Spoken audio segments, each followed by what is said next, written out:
Romans chapter 13, let me read the first 7 verses. Romans 13. And we're going to talk today about the Christian and secular government. I know it doesn't sound very exciting, but it is important that we understand what Paul has to say about that here in these verses. Romans 13 and verse 1. Everyone must submit himself to the governing authorities. For there is no authority except that which God has established. The authorities that exist have been established by God. Consequently, he who rebels against the authority is rebelling against what God has instituted. And those who do so will bring judgment on themselves. For rulers hold no terror for those who do right, but for those who do wrong. Do you want to be free from the fear of the one in authority? Then do what is right, and he will commend you. For he is God's servant to do you good. But if you do wrong, be afraid. For he does not bear the sword for nothing. He is God's servant and agent of wrath to bring punishment on the wrongdoer. Therefore it is necessary to submit to the authorities, not only because of possible punishment, but also because of conscience. This is also why you pay taxes. For the authorities are God's servants, who give their full time to governing. Give everyone what you owe him. If you owe taxes, pay taxes. If revenue, then revenue. If respect, then respect. If honor, then honor. And we'll only read that far, and we'll pick up the rest of that chapter on another occasion. But in going through Romans, we've been hitting some of the high spots of Christian doctrine and Christian truth. And last Sunday, we looked in chapter 12, where having told the people to present their bodies as living sacrifices to God, he then talks about that relationship of surrender to God does not mean the Christian life is just an individualistic relationship, God and me. But we are incorporated into a body, the church of Jesus Christ. And the Christian life is not just living between God and me, but God and me and the rest of you. And we talked about that because Paul talks about the church there as being the body. We're different gifts. We're different to one another. We are dependent on one another. But now in chapter 13, he talks about the Christian church itself being part of a bigger and wider community. And that is, it is part of the state, which God has also ordained. And so I want to look at this whole theme of the Christian and secular government, our relationship to secular government. But first I want to ask the question, why does Paul write about this at this point? As I've already indicated, he's taken us to great heights in Romans. He's talked about our reconciliation to God. He's talked about our freedom from sin. He's talked about our union with Christ. He's talked about the indwelling of the Holy Spirit who lives in us and works through us. He's exhorted us to present our bodies as living sacrifices, holy and pleasing to God, and how that then we discover the will of God to be good and perfect and acceptable. And all of that are wonderful issues. They are rich issues. And now he seems to come down to earth pretty firmly by talking about political government and what our relationship is to that. And it comes as a bit of an anticlimax as you go through this book. In fact, some scholars have concluded it's an insertion into the book of Romans, not written originally by Paul, but there's no good reason for holding to that or believing that. What is evident is that Paul considered this important. And I'll tell you why he considered it as important. You see, there's some background tensions that we need to understand and will help us understand this. You see, there were those who became very excited about being a Christian, about spiritual issues, but as a result, they had concluded that to be truly spiritual means that you become detached from certain things in the world. For instance, we find in 1 Timothy chapter 4, there were some who are teaching, if you're really spiritual, you won't marry. Because it's preferable, they said, to remain single and not to marry. In 1 Corinthians 7, if you're really spiritual, you won't even think about sex. And he's writing there about married couples not even thinking about sex if you're really spiritual. He was saying, no, don't do that. And there are those who are saying that if you're really spiritual, you'll have nothing to do with secular government.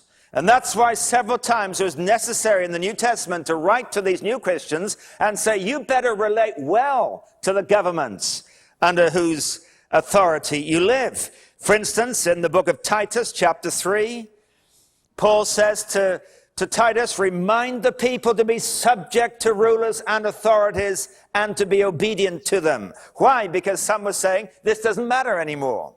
In 1 Peter chapter 2, verse 13 and 14, Peter writes, submit yourself for the Lord's sake to every authority instituted among men, whether it's the king, as the supreme commander, or the governors.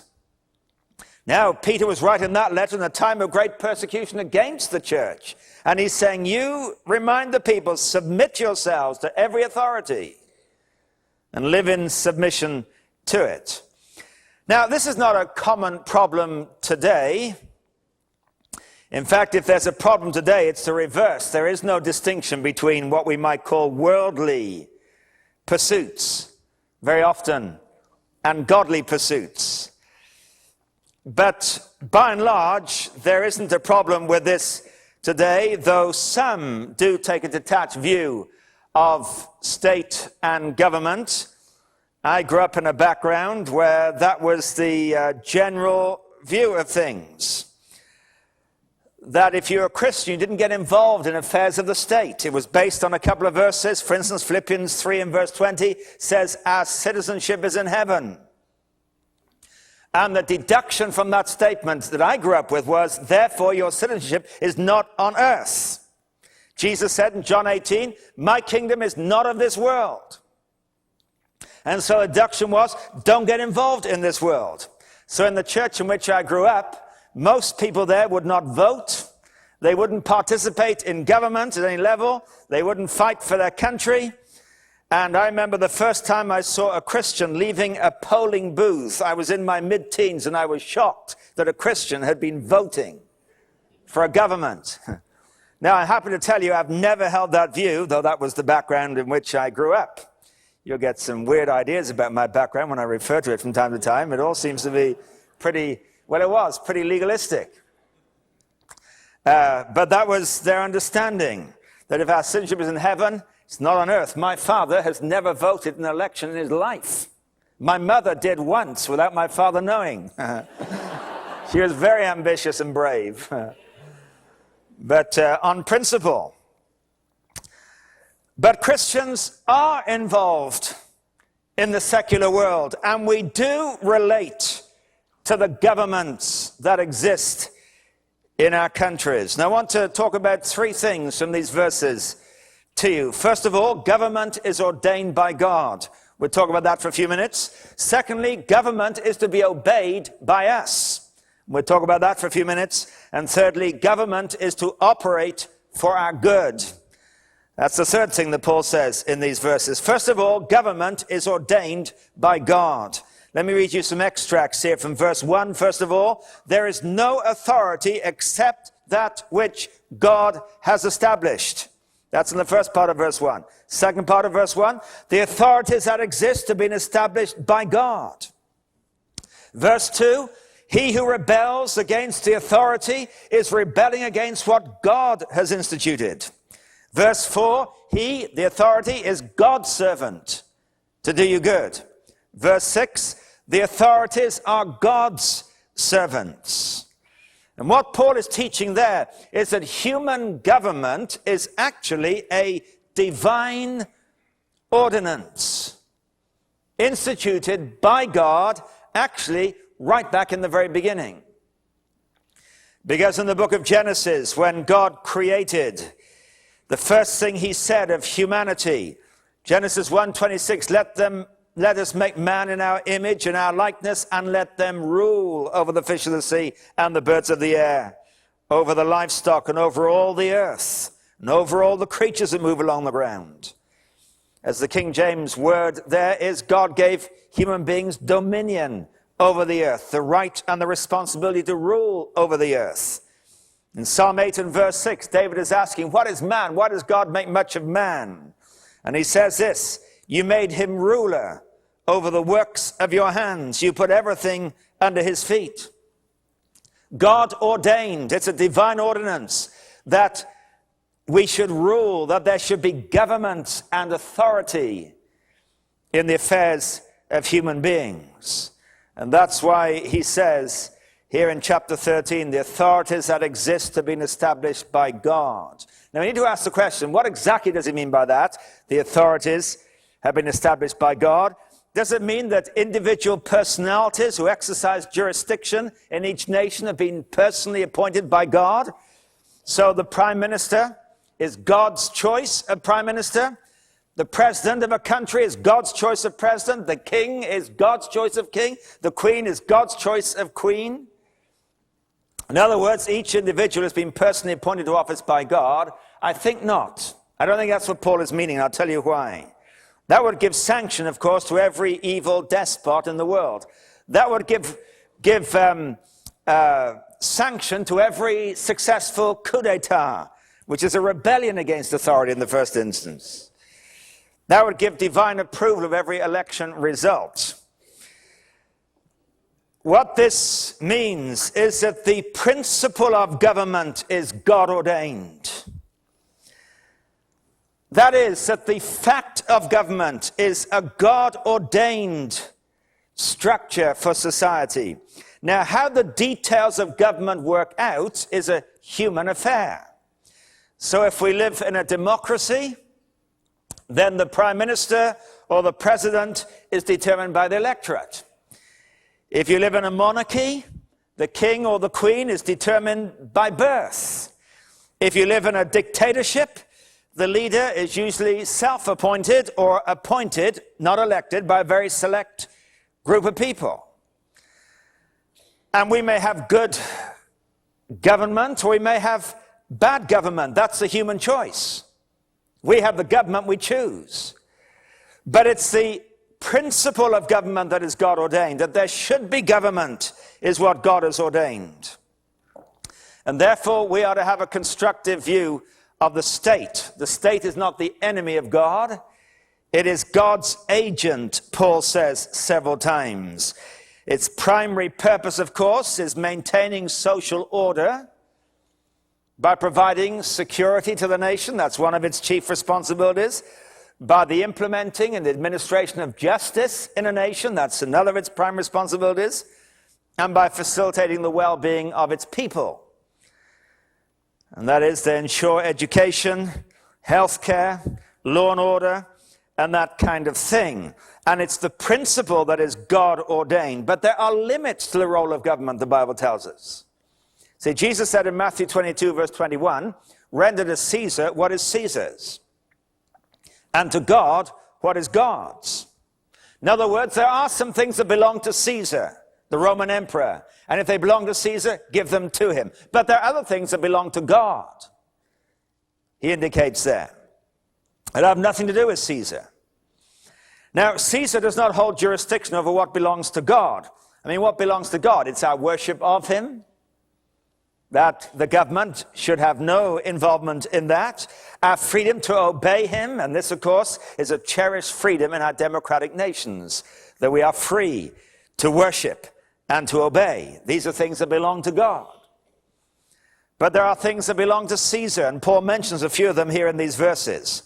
Let me point them out to you. He talks about the right to punish. It says, rulers hold no terror for those who do right, but for those who do wrong. Do you want to be free from the fear of the one in authority? Then do what is right, and he will commend you. That's verse 3. And verse 4 says, for he is God's servant to do you good, but if you do wrong, be afraid. He does not bear the sword for nothing. He is God's servant, an agent of wrath to bring punishment on the wrongdoer.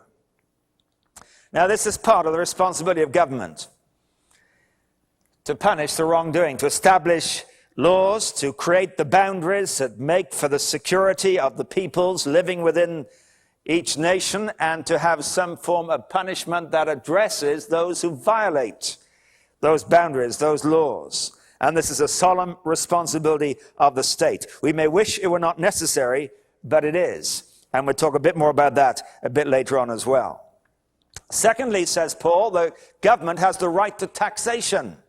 In verse 6, he says, this is why you pay taxes, for the authorities are God's servants who give their full time to governing. Governments have the right to impose taxes, and as citizens, we have the responsibility to pay them. Now, if you were here the day that we had the team that went on a mission team in January for 3 weeks overseas, when they came back and reported back, one of them said, one of the things I learned in my time away is a new respect for my taxes here in Canada, because I appreciate the infrastructure that we have that wasn't in existence in the country that spent time in. And so taxes are good and necessary. You remember that Jesus paid his taxes.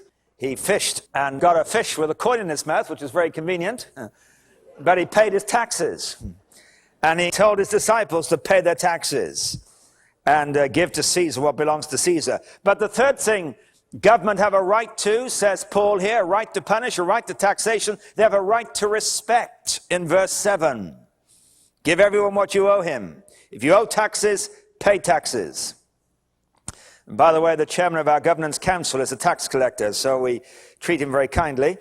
And he has a vested interest in this. That's where he gets his income from. So if you owe taxes, pay taxes. If revenue, then revenue. If respect, then respect. If honor, then honor.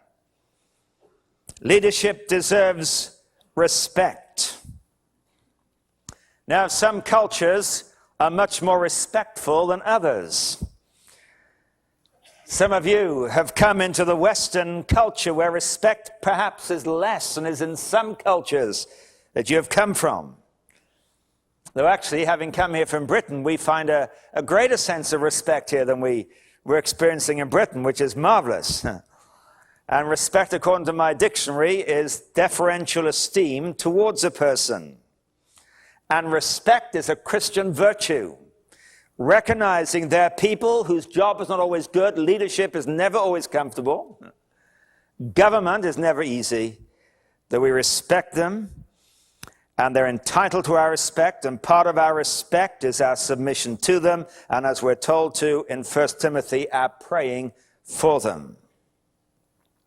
And as Christians, we recognize those responsibilities of government because, as Paul says, they're God's servants, and we live as good citizens within the nation. So that's my first point from what Paul has to say here. Government is ordained by God. The second point is government is to be obeyed by us. See, chapter 13, verse 1 says everyone must submit himself to the governing authorities. Verse 5 says, therefore it is necessary to submit to the authorities. And the word he uses there on 2 occasions is the word submit. This is not an option. This is an imperative, a responsibility. Now elsewhere, the New Testament states this clearly in Titus chapter 3 and verse 1. Remind the people to be subject to rulers and authorities, and to be obedient, to be ready to do whatever is good. Now he says, be subject yourself to their authority and obey them. 1 Peter chapter 2, verse 13 also says, submit yourself for the Lord's sake to every authority instituted among men, whether it's king or governors or whatever. Now, this is the general instruction to us. But what about the times when we cannot in good conscience obey the state authorities? It's interesting that in chapter 13, verse 5, Paul says it is necessary to submit to the authorities, not only because of possible punishment, but also because of conscience. That is, your conscience should steer you to submission to the government. But what about times when your conscience tells you you cannot obey the laws of a particular government? Because its laws violate your sense of conscience. What if you're a pacifist, for instance, in a time of conscription? What about in nations when possessing Bibles is illegal, as it is in some countries of the world?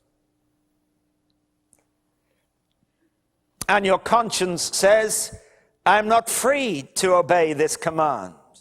Or when it is illegal to evangelize, as it is in some parts of the world, and you say, my conscience does not allow me to submit to this command. Is civil disobedience ever possible? Well, there are some cases of civil disobedience in the Bible. Let me give you 4 of them. One is in the book of Exodus, chapter 1, when the population of the Israelite slaves had multiplied so much that the Egyptians saw them as a threat, and they decreed that the midwives at the birth of Israelite babies should take any male child and put it to death, preserving only the female children.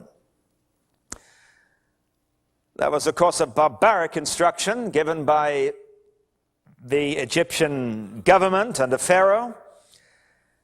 But it says in Exodus 1, verse 17, that the midwives, however, feared God, and they did not do what the king of Egypt had told them to do.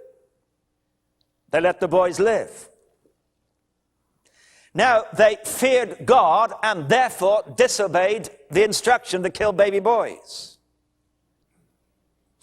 Now, we know they marvelously thwarted Pharaoh's purpose, because when Moses came to lead his contemporaries out of Egypt, eventually there were 600,000 fighting men. Those were baby boys who got away earlier, who should have been killed in that awful massacre that was demanded. So that's one instance of disobeying the authority. Let me give you a second. Disobedience to civil authority is in Daniel chapter 3, when King Nebuchadnezzar, you remember the Babylonian king who had annexed Israel, Judah, taken the people into exile, and he issued an edict that all his subjects must fall down and worship his golden image. It was 30 meters high. It was 3 meters wide. But there were 3 Jewish men who'd been brought as captives from Judah, who had been promoted to the Babylonian ranks because of their skills and their wisdom. Their names were Shadrach, Meshach, and Abednego. And you remember the story, how they refused to obey and refused to bow down before this golden image. And consequently, they were thrown into the fiery furnace, you remember, for their trouble. There's a third case of civil disobedience in Daniel chapter 6. This time concerning Daniel, when King Darius, who was the first Persian king who reigned after the Babylonian Empire had disintegrated, and he issued a decree that for 30 days, I quote, no one should pray to any god or man except Darius. And Daniel, who was then an older man, refused to obey. He persisted in his practice of praying 3 times a day with an open window in full view of his neighbors. And he, for his trouble, you remember, was thrown into a den of lions with the hope that they would devour him. The fourth act of civil disobedience is in Acts chapter 4, where the Sanhedrin Council, which was the highest Jewish council in Israel, they had been responsible for recommending the death of Jesus a few weeks before. And now with the apostles preaching in Jerusalem, it says that they called them before the Sanhedrin Council and they commanded them not to speak or teach at all in the name of Jesus. That was their command. They had that authority. Peter's response was, judge for yourselves whether it's right in God's sight to obey you rather than God. If we cannot help speaking about what we've seen and heard. And in the next chapter, Acts chapter 5, they're brought again before the Sanhedrin Council, and they were rebuked for disobeying their orders. They said, we gave you strict orders not to teach in this name, yet you filled Jerusalem with your teaching. And Peter's response this time was, we must obey God rather than men.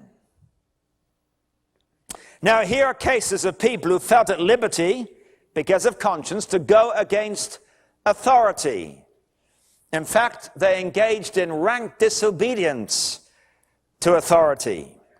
Now, how do we reconcile this with Paul's instructions? You say, well, there's a conscience clause let out here. Obey the government generally, but if your conscience doesn't let you, well, just do what you think is right.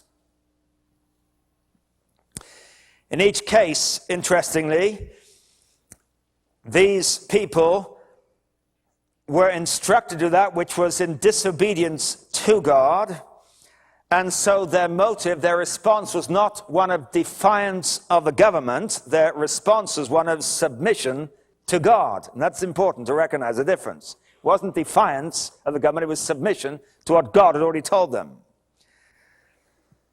But where we reconcile this, I suggest to you, with Paul's instruction to live in submission to authority, is that our submission to government is such that if in good conscience we cannot obey the government or a particular law of our government, then our submission to the government is such that we accept the consequences of our disobedience without complaint.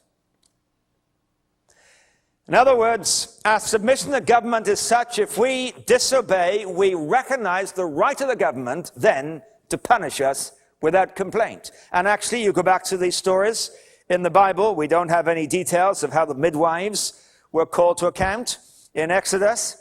But Shadrach, Meshach, and Abednego were thrown into the fiery furnace. They didn't resist, nor did they complain. They said, we're willing to do it. Our God may preserve us. If he doesn't, we still stand faithful to him. But they accepted the consequence of their disobedience.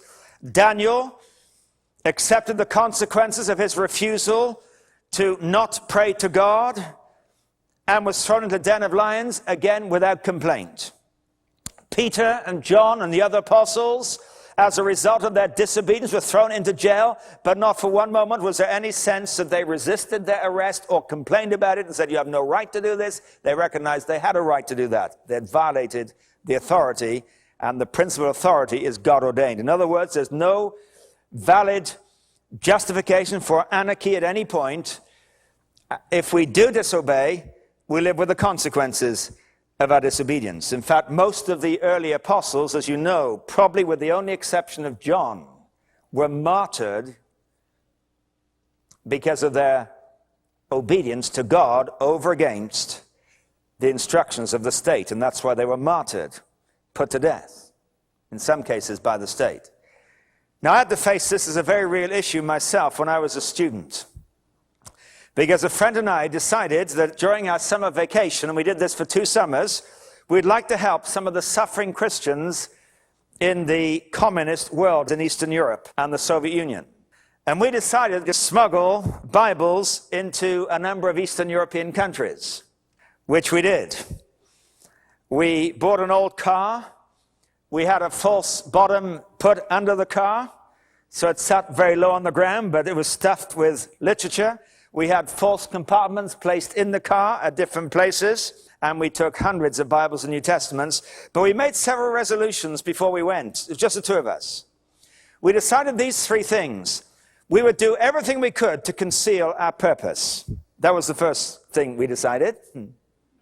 Secondly, we would answer every question asked of us at the border controls, and we would never lie. We might be evasive, but we'd never lie. And if they said, do you have Bibles? And we did, we'd say, yes. We decided we'd do that in advance. And the third thing we decided was, if we get caught, we will accept the consequences, knowing we have no grounds for complaining. We know what we're doing. We're breaking their laws. We had several occasions when cars in front of us were searched. One car, remember, everything in the car was taken out, every suitcase opened on the side and everything taken out, and we were behind them. And then the car behind, a couple of immigration authorities asked the people to take their stuff out of the car. And then an immigration man came to us and just called us with his finger and just sent us right through, not even looking at what we had in our car. And the closest shaves was when they asked us to write down on a piece of paper everything we were carrying into the country.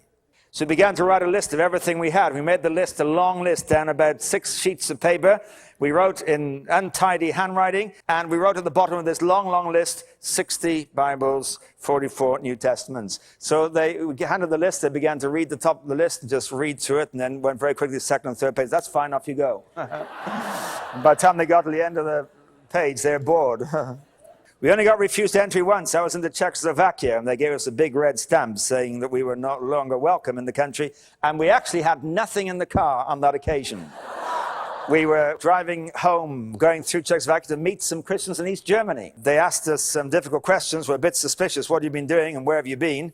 And so we eventually said we actually had been visiting in Romania some friends of ours. Where do you meet these friends? Well, we met them in Romania. How were they friends if you only met them in Romania? Well, they became friends, but how did you know you were going to find them? Because somebody gave us their address. What were these friends doing? Well, they're just being people. Did you leave them anything? Yes. What did you leave them? Some English books. Because we had some English books, but we had Romanian Bibles.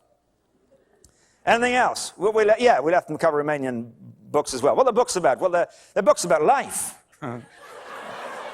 Said, we don't like this. We think you're up to something rather strange. I'm sorry you cannot come into Czechoslovakia. But it was okay because we weren't going to drop anything there anyway. But every other occasion, we experienced God protecting us and taking us through. But the point, and I think we were right to have agreed this, that if we get caught, we accept the consequences. And I think that's what it means to be in submission to authority. If there are times when you feel in good conscience before God, my obedience to God supersedes as it does my obedience to the state, when those two commands are in conflict, I disobey, but recognizing the right of government to exercise its jurisdiction and punish me accordingly if that's what it chooses to do. And it seems to me that was the attitude of the early church. And you know that for centuries, for 3 centuries anyway, the church pretty well lived outside the protection of the law, the Roman law. And many Christians lost their lives, but you never find any complaint about the government. They don't have the right to do this. They recognize it's because of our faithfulness to Christ they have chosen to exercise this right. And we submit ourselves to the authorities. Government is ordained by God is the first point. Government is obeyed by us is the second point. Government is to operate for our good is the third point. You see, verse 3 and 4, let me read this again. Rulers hold no terror for those who do right, but for those who do wrong. Do you want to be free from the one in authority? Then do what is right, and he will commend you, for he's God's servant to do you good. Now then, that text ought to be across every government building in Canada and every other part of the world. Government is God's servant to do you good. What is necessary for the good of the nation. But if you do wrong, be afraid. He does not bear the sword for nothing. He is God's servant, an agent of wrath to bring punishment on the wrongdoing. Government is to operate for the good of its people, and part of operating for the good of its people means that there is recourse to punishment when we don't conform to what is required of us for a good, wholesome, healthy society. Now, punishment is not a nice word. It doesn't sound like a nice word, but actually, it's a very wholesome word. Don't relegate the idea of punishment to the Dark Ages or to the period of unenlightenment. Punishment actually gives us dignity because it recognizes responsibility. I'm not talking about vindictive acts of aggression, of course, but punishment, consequences for stepping over the line of what is required. You know, in family life, you need to build boundaries, and within those boundaries, children are free to do whatever they want within the boundaries, but as they go over the boundary, there are consequences. And of course, as the children grow, the boundaries get pushed out further and further until they disappear. At least they think they disappear. And punishment gives dignity. Gives dignity. Because it is affirming a sense of responsibility. And when God gave us responsibility, as he did, he also gave us accountability.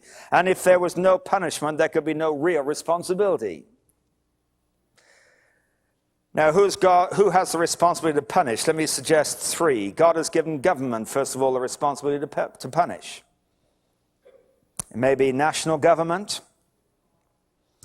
It may be authority in a workplace. It may be authority in an educational establishment. And I suggest that punishment has 4 values. It helps define and reinforce the values of that particular community, and those need to be reinforced. It affirms the responsibility of the individual by calling them to account. It satisfies the need for redress, and there is the need for redress in any community. That's one of the important things about justice, that the community feels it's been done. And fourthly, it encourages changed behavior. Because many of us, as Scripture tells us, are changed by discipline. So God has given the government the responsibility to punish. Secondly, God has given parents the responsibility to punish. Children who grow up in an environment where bad actions do not bring consequences and punishment do not usually grow up with a healthy sense of self-esteem and a sense of significance and value. As parents, we dislike disciplining and punishing our children. And if we enjoyed it, we would have a big problem. We don't like it. None of us enjoy punishing children when that is necessary. But there are times when we do so for their good. In the book of Proverbs, it says a lot about this. But I read you one verse. It talks about a man whose life ends in chaos. And it says, at the end of your life, you will groan when your flesh and body are spent, and you'll say, how I hated discipline, how my heart spurned correction. In the book of Proverbs, there's a fool that spurns correction. And this means I hated discipline when I was young, and as a result, when I'm old, my life has fallen apart. I'm insecure. I don't know right from wrong. Hebrews chapter 12, verse 11 says, no discipline seems pleasant at the time, but painful. Later on, however, it produces a harvest of righteousness and peace for those who have been trained by it. You see, discipline is dealing with the long-term production of a harvest, he says there, of righteousness. And so parents need to discipline their children. But God has given himself, thirdly, the right to punish, the responsibility to punish. He's given it to governments, he's given it to parents, but he's given it to himself. That's why Scripture talks about a judgment seat of Christ. In the next chapter, Romans 14, verse 10, we will all stand before God's judgment seat, writes Paul. Later in 2 Corinthians chapter 5 and verse 10, we must all appear before the judgment seat of Christ, that each one may receive what is due to him for the things done while in the body, whether good or bad. This is one of the things which gives to you and to me as human beings dignity, that one day we stand accountable before God. Otherwise, we don't matter. Otherwise, what we do doesn't matter. Otherwise, how we behave doesn't matter. Otherwise, you yourself don't matter. Unless there's coming a judgment day, and there is. Now, that's why when we are judged and disciplined and punished by our parents, and by the authorities God has set into society, we learn the benefits from it. But one day we're going to stand before God as our judge. In fact, punishment, it's not a nice word as I say, punishment lies at the very heart of the Christian gospel. Because the cross is actually all about punishment. Let me read you a verse which tells us that in Isaiah 53 and verse 5. Speaking prophetically, it says of Christ, he was pierced for our transgressions. He was crushed for our iniquities. The punishment that brought us peace was upon him, and by his wounds we are healed. What actually happened on the cross?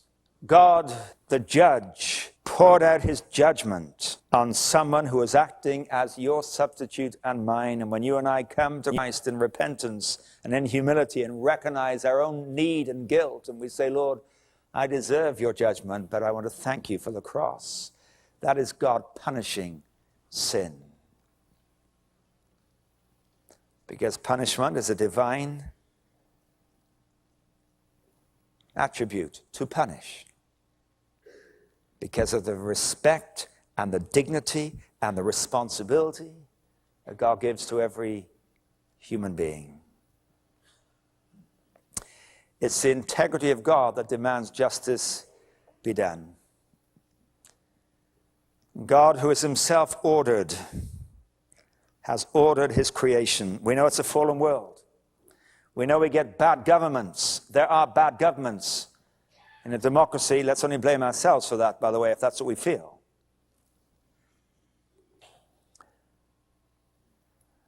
But there are in other parts of the world bad governments, and not much seems to be able to be done about it by the people who are living under that government.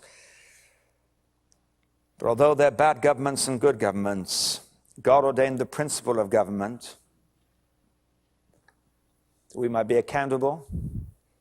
We might live with a sense of responsibility. We might be given the dignity of there being consequences when our actions are wrong and consequences when our actions are right. We reap the benefits of doing what is good and the consequence of doing what is wrong. So Paul is saying here, it's wonderful to be reconciled to God, to be forgiven, to be justified by faith, to be brought into union with Christ, to be indwelt by the Holy Spirit, to surrender yourself, your body, to Christ. All this is what he's been teaching in earlier parts of the chapter, but don't let that think that then you become somehow apart from the affairs of this world. We live in them, and we live under authority. Government is ordained by God. Government is to be obeyed by us, and government is to operate for our good. But where we are wrong, it bears the sword, he says, an agent of God's wrath, God's judgment. And so we of all people need to be citizens that give respect and submission to government. And the Church of Jesus Christ needs to model that and to demonstrate that.